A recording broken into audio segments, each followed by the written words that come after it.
रामचरितमानस बालकांड भाग 5। दोहा। भलो भलाई पैल लही लही निचाही नीचू।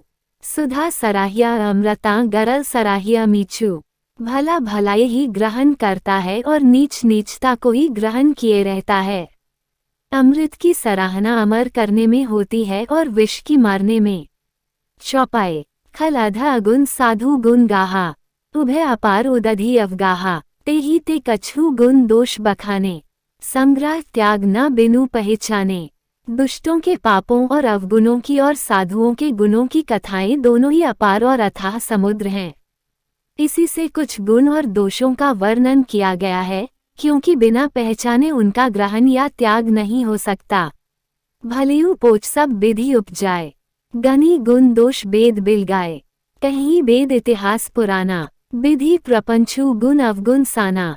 भले बुरे सभी ब्रह्मा के पैदा किए हुए हैं, पर गुण और दोषों को विचार कर वेदों ने उनको अलग अलग कर दिया है।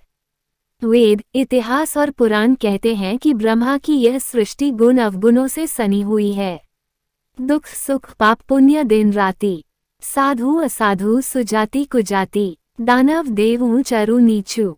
अमा सुजीवनु माहुरु मीचू। माया ब्रह्म जीव जगदीसा। लच्छी अलच्छी रंक अवनीसा। तासी मग सुरसरी क्रमनासा। मरु मौवा महेदेव गवासा। सर्ग नरक अनुराग बिरागा। निगमागम गुण दोष विभागा। दुख सुख पाप पुण्य दिन रात। साधु असाधु सुजाति कुजाति। दानव देवता ऊंच नीच। अमृत विष। सुजीवन सुंदर जीवन मृत्यु। माया ब्रह्म जीव ईश्वर। संपत्ति दरिद्रता। रंक राजा। काशी मगध। गंगा कर्मनाशा। मारवाड़ मालवा। ब्राह्मण कसाई। स्वर्ग नरक। अनुराग वैराग्य, ये सभी पदार्थ ब्रह्मा की सृष्टि में हैं। वेद शास्त्रों ने उनके गुण दोषों का विभाग कर दिया है। दोहा। जड़ चेतन गुण दोषमय विश्व कीन्ह करतार। संत हंस गुण गहही पय परिहरी बारी बिकार। विधाता ने इस जड़ चेतन विश्व को गुण दोषमय रचा है, किंतु संत रूपी हंस दोष रूपी जल को छोड़कर गुण रूपी दूध को ही ग्रहण करते हैं। चौपाए। अस विवेक जब देई विधाता। तब तजी दोष गुण ही मनुराता। ताल स्वभाव करम बरियाई। भलियु प्रकृति बस चुकी भलाई।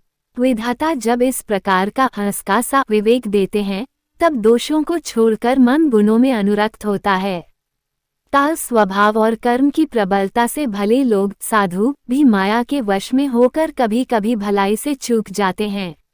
सो सुधारी हरिजन जिमि लेही। दली दुख दोष बिमल जसु देही। खलऊ करही भल पाई सुसिंगु। मिटी न मलिन स्वभाव अभंगु। भगवान के भक्त जैसे उस चूक को सुधार लेते हैं और दुख दोषों को मिटाकर निर्मल यश देते हैं, वैसे ही दुष्ट भी कभी कभी उत्तम संग पाकर भलाई करते हैं, परंतु उनका कभी भंग न होने वाला मलिन स्वभाव नहीं मिटता। लखी सुबेश जग बंचक जेऊ। बेश प्रताप पूज्य ही तेऊ। उघर ही अंत न होई निबाहु। तालने में जिमी रावण राहु। जो वेशधारी ठग हैं, उन्हें भी अच्छा साधु का सा वेश बनाए देखकर वेश के प्रताप से जगत पूजता है, परंतु एक न एक दिन वे चौड़िया ही जाते हैं। अंत तक उनका कपट नहीं निभता, जैसे कालनेमी रावण और राहु का हाल हुआ। किया कुबेशु साधु सन्मानु। जिमी जग जामवंत हनुमानु। हानि कुसंग सुसंगति लाहु। लोकहु वेद विदित सब काहू। बुरा वेश बना लेने पर भी साधु का सम्मान ही होता है, जैसे जगत में जाम्बवान और जी का हुआ। बुरे संग से हानि और अच्छे संग से लाभ होता है, ये बात लोक और वेद में है और सभी लोग इसको जानते हैं। गगन चढ़ी रज पवन प्रसंगा। कीछी मिली नीच जल संगा। साधु असाधु सदन सुख सारी। सुमिरहि राम देहि गनी गारी। पवन के संग से धूल आकाश पर चढ़ जाती है और वही नीच नीचे की ओर बहने वाले जल के संग से कीचड़ में मिल जाती है। साधु के घर के तोता मैना राम राम सुमिरते हैं और असाधु के घर के तोता मैना गिन गिन कर गालियां देते हैं। धूम कुसंगति कारिक होई। लिखिया पुराण मंजू मसी सोई। सोई जल अनल अनिल संघाता। होई जलद जग जीवन दाता। कुसंग के कारण धुआं कालिक कहलाता है, वही धुआं सुसंग से सुंदर स्याही होकर पुराण लिखने के काम में आता है, और वही धुआं जल, अग्नि और पवन के संग से बादल होकर जगत को जीवन देने वाला बन जाता है। दोहा। ग्रह भेजर्ष जल पवन पट पाई कुजोग सुजोग, हो ही कुबस्तु सुबस्तु जग लखी सुलक्षण लोग।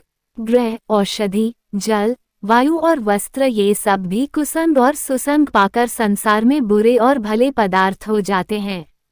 चतुर एवं विचारशील पुरुष ही इस बात को जान पाते हैं।